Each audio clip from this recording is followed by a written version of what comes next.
Okay, so today I'm going to talk to you about HFET amplifiers for high linearity applications. This is actually going to be a little bit of a history lesson, as you'll see. Many people in this room will have probably heard of HFET amplifiers or even used them.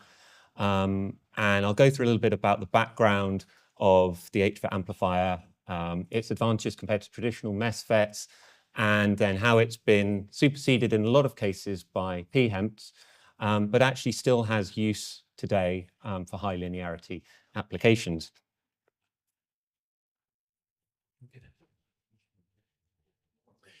So to start off our history lesson, just a little bit about CML Micro for those of you who may not be kind of aware of the story and the recent developments. So CML Micro was actually founded in 1968, and since then has been designing and supplying silicon products for the two-way radio market, critical communications, and we think it's the longest running UK independent electronics company going, and various different milestones here. And been very successful. And then we get to 2020, where CML Micro purchased PRFI. Many of you all have heard of PRFI or Plexic RFI, run for many years by Liam Devlin here, and who I've worked for since 2016. And PRFI is a design house specializing in 3.5 MMIC designs. And this was CML Micro's kind of first foray into the compound semi market, getting into higher powers, higher frequencies than previously. And PRFI was designing standard products for CML Micro, as well as offering third-party design services, which we still offer today. In 2023, CML Micro acquired Microwave Technology in California. Again, MWT is a name that many of you may have already heard of.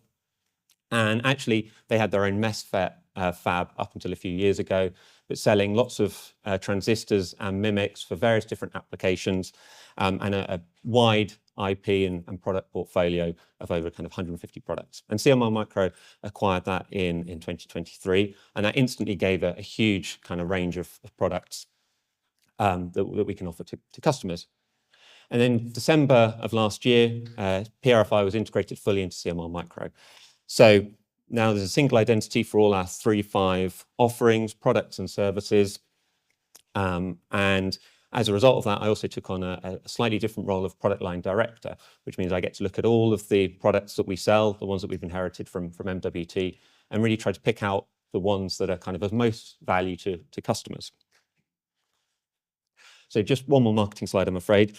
But this is our kind of typical marketing slide for MMIC amplifiers below 10 gigahertz. And we looked at this and we're trying to pick out which of these are adding the most value to customers, which are the ones that we think we're really providing an advantage with. And we've got similar slides like this for sub 50 gigahertz stuff. We do 1 gigahertz stuff as well for two-way radio markets and things like that. But there's a range of amplifiers here.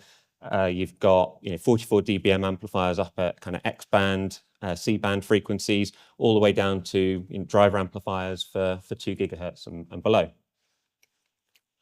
But the two that really stood out here, there's two products here, MMA 495933 HM5, catchily named, and similarly MMA 495930 Q4. And at first glance, you look at these and you say, well, what's particularly special about these? They're C-band amplifiers, 30 dB of gain, 2 watts and 1 watt versions running off a 7.5 volt supply, gas amplifiers. But when we actually spoke to customers about these, they said these amplifiers, they're fantastic. There's nothing we can kind of get that's similar on the market. And we were looking at, well, can we get a similar performance using pHEMT technology? Because as you've probably guessed from the name of the talk, these are done in HFET technology. So again, a little bit of a history lesson here. The MESFET, metal semiconductor FET, Schottky barrier FET, around about 1965, something like that, allowed higher frequency operation and better performance than kind of traditional FETs. And the first MMIC based on MESFET technology was 1976 by Pengelly and Turner. And the technology then evolved for higher in frequency, higher in gain, higher in power. And it's really all about this equation up here, which is FT. Okay, so that's the current gain, or the frequency at which the current gain drops to 1. And it's really dependent on two things, the GM, the transconductance, which we'll talk about in a little bit, and also the CGS, so the gate source voltage. And really, you're trying to increase this number, not only to get up to higher frequencies, but also to get higher gain and power at the lower frequencies as well. And then we get to the HFET, heterojunction FET, around about 1980 or so. And this was developed in parallel in lots of different labs and companies. And it's got lots of different names and slight variants. So it's also known as a pHEMT, a ModFET, TegFET, SDHT. And for the semiconductor physics guys in here, they'll kind of point out these aren't exactly the same thing, but for the purposes of this, kind of close enough. But the key point about this is rather than MESFET, which is using gallium arsenide technology and creating the junctions through doping, this is a heterojunction by introducing aluminium gallium arsenide and gallium arsenide and having a difference there between those two materials. And this creates what's a 2-deg region, so two-dimensional electron gas region. And it's two-dimensional because it effectively forms a sheet of very high conductivity channel, which gives higher FT. Also, it's actually good for noise figure as well because it's very kind of low resistance kind of level there. And it also gives a degree of freedom that the MESFET doesn't, because you can not only modify both the doping within the materials itself, but also the ratio of aluminium to gallium in your aluminium gallium arsenide layer. And then we get to pHEMT, and that's a pseudomorphic HEMT, and that was around 1985 or something like that. And in this, you take the indium gallium arsenide replacing the gallium arsenide. That results in higher electron mobility, higher transconductance, and therefore higher FT. And the other thing it does is it means that two-dimensional electron gas region is really well defined. There's very little kind of scattering in there, so you get excellent conductivity. And this pushes things to higher frequency operations. And there's another degree of freedom here because you can alter the doping. You can alter the aluminium gallium arsenide and the indium gallium arsenide as well, and the layer thicknesses and stuff like that. So you can really kind of tune that for different applications. And probably most people in this room are designed using pHEMT technology. That's very much the dominant technology today. And when you get up to millimeter wave frequencies, that's really the technology of choice. And then again, this is a simplified kind of version of the kind of stack up, but you can see in the MESFET here, you've got the doped materials forming the channel, but it's all in gallium arsenide. In the HFET, you have this aluminium gallium arsenide layer and this 2-deg region, this two-dimensional electron gas region, but still sitting on gallium arsenide. And then pHEMT, you replace some of the gallium arsenide with indium gallium arsenide, and that gets you kind of higher conductivity as well. But kind of the key driver of performance here is this 2-deg region, which you still get in an HFET, not just in a pHEMT.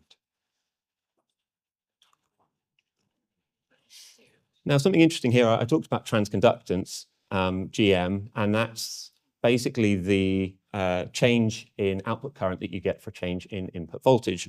And that's kind of really important for our amplifiers, obviously. I've taken these graphs from different sources, so they're not kind of directly comparable, and the numbers and things like that would change. But essentially, there's a few interesting things to point out here. So if we look in this kind of region here, this is your pinch-off region, okay? So there's no conductivity here. You can apply an RF signal. It's not going to result in an output signal, okay, because the amplifier's pinched off. You've then got your kind of turn-on region here, and then you've got this flat region here, which is a flat region of transconductance. And that's a highly linear region because if you bias your amplifier and then you swing your RF across it, you're going to get a proportional change in your output current for an input voltage. And so this is a MESFET. This has actually come from MWT, from a paper probably about 45 years ago. And you can change things like the doping to flatten this out as well and do graded, all sorts of kind of clever stuff, graded doping to flatten this characteristic out. The HFET has a kind of similar profile here, again, where you've got the kind of pinch-off region, and then you've got this very flat conductivity or flat transconductance region. And again, that results in really good linearity. And the pHEMT's a little bit different in that the actual transconductance is higher, you can see here, and that's why you're getting higher gain, higher power, really good performance, and this is what you need at mmWave. But actually, it's kind of got a more of a peak characteristic here to the transconductance. It's not as flat. So what that means is the linearity suffers. Okay, and so for some applications, mmWave, you might need to accept that because pHEMT's best technology, but it does mean that it's not a straight advantage of pHEMT over HFET in all cases. So kind of taking a step back, if we're thinking about linearity and how to achieve high linearity performance in amplifiers, there's kind of a few things we can do here. So the first one is to take our amplifier and back it off from the maximum output power. And that allows you to avoid the knee region, nonlinear regions, or any kind of clipping of voltage rails or anything like that. That improves your linearity, but it reduces your power efficiency. I mean, you have worse power thermal performance because you're dissipating more DC power, more heat, and it also then has a corresponding effect on reliability as well, because your junction or your channel is getting hotter. And it's not a particularly kind of cost-effective way to do things. If you need a watt of linear power, but you're buying a 5-watt amplifier in which to do it, that doesn't make a huge amount of sense from an economic point of view. You could increase the quiescent bias point, so you could go from more of a class AB bias up to a class A bias, operating in more of a linear region. That will improve your linearity up to a point, but again, it reduces your efficiency and gives you worse thermal performance. You can also tune the low frequency off-chip components. So if you take your MMIC, you put it down, and you can tune your decoupling capacitors to present favorable impedances for your video bandwidth. That's good practice, and that allows you, tuning for your specific application to improve the linearity. But there's a limit to the improvement that's possible. You're always going to be limited by what the fundamental semiconductor physics kind of allows you to do. You've got linearization techniques as well, and this is obviously a huge kind of field, and various different versions of linearization for different applications. And this can correct some of the nonlinear characteristics that are inherent to the amplifier. So you can get really, really good linearity. The disadvantages of this is that these linearization techniques can be power hungry, especially when you get into DPD and wider bandwidths, and it results in a more complicated or more complex system design as well. So again, there's a trade-off with these choices. Or the simplest one is choose a more linear technology. If you've got fundamentally more linearity in your semiconductor technology, that will cascade down into the linearity performance of your entire system. And in terms of measuring linearity, I'm going to show you some IP3 measurements in a second. The HFET linearity IP3 measurements are very good, but just as a quick kind of recap, this is a very simple measurement to understand, and it's simple to make, and it's simple to replicate across test systems. So you've got two signal generators here, both just outputting CW signals, signal combiner here, put it through your amplifier under test, and measure the results on a spectrum analyzer. And you put in two tones here of equal magnitude at the input, and at the output you get the wanted signal, but you also get these third order products as well. And as usual, Steve Cripps in his book has done all the work for us here and shown this kind of classic graph where you've got the 2-carrier IM3 products that go up at a 3-to-1 ratio compared to the output power. And the point at which they meet is this theoretical third order intercept point, IP3. And of course, we never actually reach that point in practice because the amplifier starts to compress, and the IM3 products compress as well. But essentially, it's a simple measurement, but it kind of has its drawbacks. Now, if we look at a kind of common figure of merit for linear devices, again, these numbers depend on technology and are kind of up for debate. But if you're doing well in a gas pHEMT amplifier, you might be getting 8 to 10 dB difference between P1 dB and IP3, and that's kind of a good kind of figure of merit. An HFET might be more like 12 to 14 dB, and then a linear MESFET just a little bit higher than that as well. And of course, this depends on all the factors that we just kind of talked about. But it's a good kind of starting point just to show you the inherent kind of linearity. Now you can see the IP3 performance of a measured HFET MMIC that we've designed and sold is shown here. And what's really nice about this is it's a flat IP3 across output power. And then it starts to decrease as the amplifier compresses, which is what you'd expect. But this is an amplifier with a P1 dB of around about 30 dBm. And we can see we've got IP3 numbers at quite wide tone spacings of 100 megahertz, and that's around 42 dBm, so about 12 dB higher than P1 dB. At smaller tone spacings, that gets up to about 14 dB higher than P1 dB. And so this is, really, really kind of good performance. And there's a limit as to what you can do to make competing technologies actually reach these levels. It's worth pointing out as well that if you look at like a pHEMT IMD performance here, instead of getting this kind of linear increase, you sometimes get these sweet spots here. And that's quite nice in a way if you happen to be operating there. But the problem is it makes it very hard to tell what your IP3 number is. So depending on how honest or not your marketing department are, they'll say, well, at this point, the IMD is really low, so the IP3 is really high. At this point, this is probably more of a true value of it. With the HFET, it's very flat across the output power range.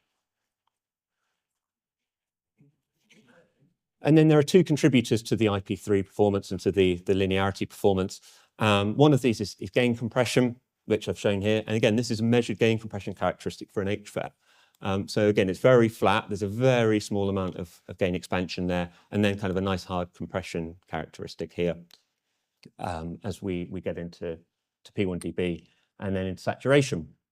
And this flat compression characteristic results in better linearity because, of course, your signal is going to be up and down here, depending on the modulation, and it's going to result in a linear transfer from input to output. Again, in comparison, some of these graphs here will change versus technology versus bias point, but just to kind of show typically, like a GaN on silicon amplifier might have a very soft compression characteristic here. And note this is done on P in rather than P out, so it exaggerates it a little bit, but it's got this soft compression characteristic, and that's not good for your linearity. A GaAs HFET can exhibit gain expansion prior to its gain compression. So if we look at this plot at the bottom here, it sort of starts compressing in a soft kind of region, then it starts expanding a little bit before it really compresses. And again, this is something that's not great for your linearity, but it also can be a difficult thing to linearize as well, because the sign of your gain compression or expansion is changing, right? You've got a negative followed by positive followed by a negative as well. So again, HFET performance from this point of view is looking really good for linearity. And then the other component is AM to PM distortion. And this is the change of phase versus output power. And again, this is dependent on amplifier bias conditions. And again, Steve Cripps here has done the work for us 20 odd years ago in his book, which is well worth looking at for anybody that hasn't. This is AM to PM distortion on different classes of amplifiers. So class A amplifier is very flat phase distortion and then kind of peaks up as you get into compression. Class AB, you start to see some phase distortion kind of immediately, then it gets much worse, and then it kind of really kicks in there. And then a deep class AB has got even sort of higher phase AM to PM distortion. And this is a figure that you don't really see often put on data sheets, right? You'll often see a gain compression characteristic, and you can kind of tie that into your linearity, but you very rarely see AM to PM characteristics on a data sheet, but it is a contributor to nonlinearity.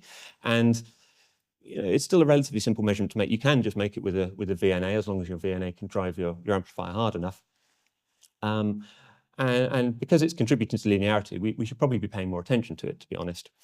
If we look at some more measured results, I took this from a paper on GaN on silicon carbide, and this is a wideband amplifier, but you can hear for the same amplifier for a range of different frequencies, giving vastly different AM to PM distortion characteristics. And again, that's kind of difficult to correct for with pre-distortion. And the characteristics themselves look quite different. So if we take the 2 gigahertz frequency, it's got a negative AM to PM distortion, then it kind of goes positive and then negative again. That sort of thing is quite difficult to simulate and to predict and to correct for. And in comparison, the HFET amplifier, it looks very similar to the MESFET kind of textbook example that Steve Cripps gave here, where there's virtually no phase change across most of the output power levels, and then it kind of starts to kick up as the device goes into compression. But even then, this is on quite a big scale. There's like 6 degrees of phase here, right? And we're comparing that to kind of 40 degrees of phase on this plot here. So this is an important kind of metric for your linearity. It's not as dominant as AM to AM, but it's something we should probably still be paying attention to. And the effects of this on IP3 performance, again, I sort of couldn't put this any better, so I just copied this from Steve Cripps' book. But the AM to PM components will always give IM3 sidebands, which have higher amplitude than either of the individual parts, right? So it's not like the AM to AM and the AM to PM are cancelling each other out in any way. It's always going to make things worse. So you always want to be minimizing AM to PM distortion. And then in terms of linearization, to be meaningfully reducing your IM3 levels, you need to be correcting AM to PM, and it needs to be for backed off drive levels and phase errors measured in terms of just a few degrees. So a small amount of AM to PM can have an effect on your linearity. Okay. And if we just look at IP3, for example, we'll be seeing the combined effect of these nonlinearities, but we won't be able to sort of split that into its constituent parts. And then another interesting example that we found for AM to PM distortion actually came from a customer of ours who uses these HFET parts. And they use this as a driver in their phased array radar. And you might think, well, okay, radar, we care about the power on our target, don't care so much about linearity. And why do they care about AM to PM? But actually, they're using this in a phased array radar. And what you have to do is you have to calibrate your radar before you put it in the field. So you do a near field calibration at small signals, something like this, and you sweep a probe across your elements in the factory, and that's all kind of highly controlled, and that gives you your calibration. But of course, you then have to turn the power of your radar up when you actually get into the field. So as you turn the power up, the phase changes. So you have to do a far field calibration at large signal as well.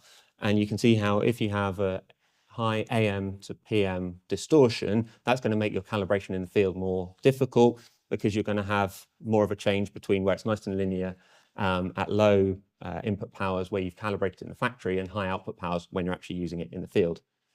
So this is something, again, we speak closely to the customer about, and really the HFET technology is really the only option they have for their system for achieving this kind of good calibration in factory.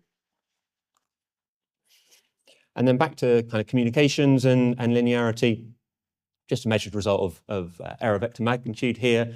This is measured using a WiMAX signal. And unlike IP3, this measurement actually shows the real effect of nonlinearities on your system, because real systems aren't just amplifying two tones, they're amplifying real signals.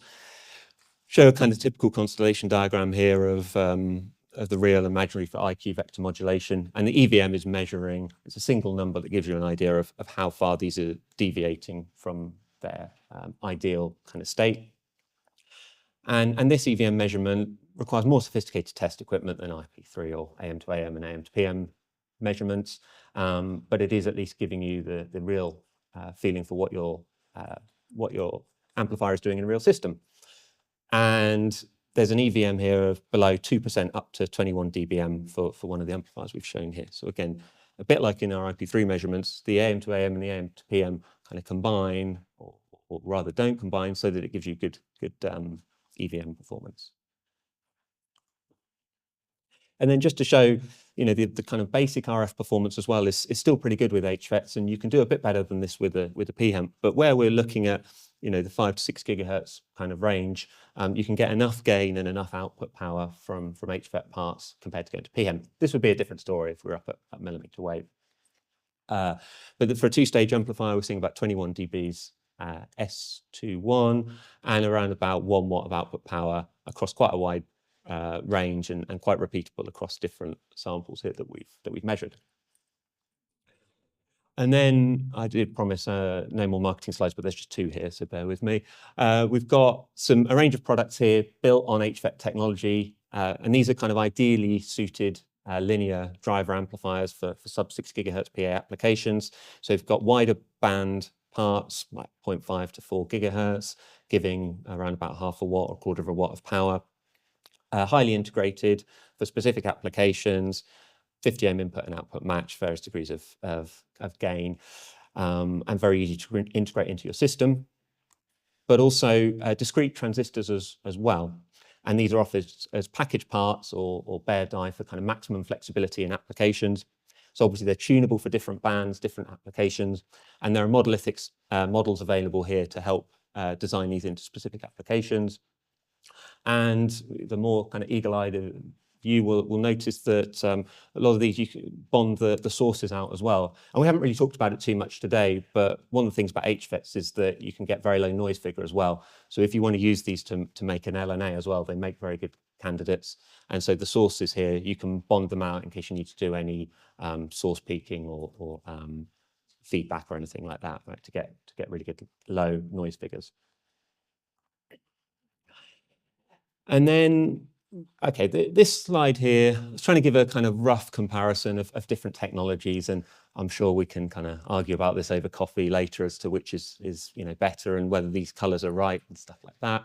But I think the point about it is really to show that normally when you see these kinds of tables, you've got these three technologies in here. You've got pHEMT, you've got HBT, and then you've got GaN on silicon carbide HEMT. But I'd argue actually that the HFET still needs to be kind of included in this table, and that's really because of this linearity here. It gives good power efficiency gain, and it's a reasonable cost. Yeah, you can get more power and efficiency from pHEMT, not quite as linear, similar cost. GaAs HFET, very good cost-wise, and if that gives you good enough performance, then that would be the one to go for. And then GaN on silicon carbide, excellent power, efficiency, and gain. Not so good on the linearity, as we saw from the soft compression characteristics, and also the most expensive option as well. So the pHEMT has replaced HFET for many applications, but it still kind of can't beat that linearity. At mmWave, pHEMT is dominant, but actually GaN on silicon carbide is now an option as well. Maybe that's a topic for next year's talk. And at CML Micro, we actually use all of these technologies to select the most appropriate one for the applications. We're not trying to say one is better than the other, but they each have their own strengths and weaknesses for different applications. And just to sum up, GaAs FET technology, it's gone from MESFET to HFET to pHEMT. pHEMT is dominant, but there's still places for HFET. Having a foundry agnostic model, as we do at CML Micro, allows us to select the most appropriate technology for a particular application, for a particular product. And then the last thing here is that AM-PM distortion, it's often overlooked and not often measured or included in data sheets, but it is a contributor to nonlinearity. So where we have to, for a lot of applications, hit specific linearity targets, it's probably something we should be paying a little bit more attention to. And Steve Cripps was talking about this kind of 20 years ago. It doesn't seem like really people have been reading enough of his book, so maybe that's a takeaway as well. Just wanted to put in some acknowledgements here to my colleagues at MWT for the technical guidance and measurements included here. Richard Kavanagh at CML Micro for helping to analyze these measurements. Bunch of references in here as well. Again, Cripps is, I'd say, well worth reading, but all of these books here give you good kind of background into the semiconductor physics of it. So a little bit of homework for you all at the end there. And thank you very much.